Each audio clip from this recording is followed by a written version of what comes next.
is considered a toxic chemical. After World War II, it was actually used as rat poison. So to put fluoride into our water supply is a pretty risky thing to do because there's no way to control how much of it you're getting. And when it comes to going to the dentist with children, you have to be very careful because this is a toxic chemical and you don't want them swallowing it.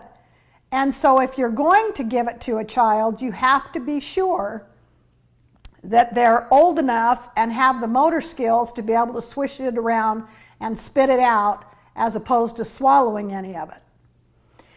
I actually have done some research on fluoride because I didn't want to just throw out my personal opinion.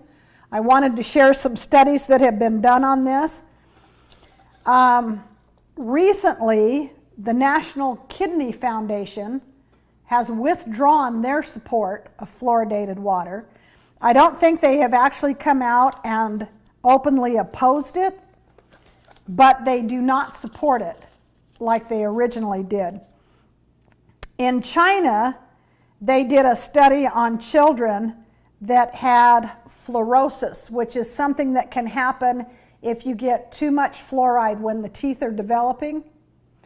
And when China did this study on the children with fluorosis, they found out that they also have a much lower IQ than children without this condition. So apparently during this study they found out that the fluoride actually accumulates in different parts of the brain, which was causing a lower IQ in these children.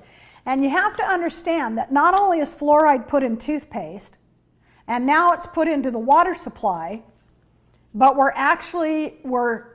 also getting it in produce because it's part of pesticides and herbicides. We get it in a lot of the juices that you buy because they are made with fluorinated water. During World War II, they actually used massive quantities of fluoride in the manufacture of bomb-grade uranium and plutonium for nuclear weapons. Then, after the war, they used it as rat poison. And it was also put into the pesticides and the herbicides. But there was too much of it. So scientists, the government asked scientists to find another use for it. That's when they decided that it would help strengthen teeth. So it started going into the toothpaste, into the mouthwash, and eventually into our water supply. The interesting thing is, only 10% of the water in the UK is fluorinated, whereas in the US, 60% of our water is fluorinated. 98% of Western Europe rejected it on the grounds that it doesn't work, it doesn't really strengthen teeth, which has been proven by multiple studies they've done. Plus, they thought that it was morally reprehensible to medicate citizens without their consent.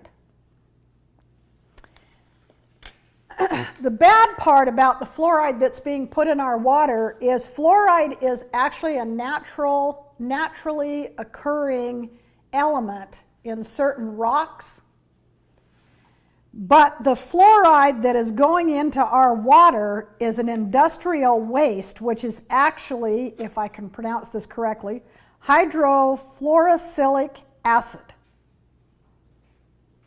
So it's a byproduct of the phosphate fertilizer industry. It's known to contain human carcinogens in a toxic mix of arsenic, beryllium, lead, cadmium, mercury, silicon, and other major contaminants.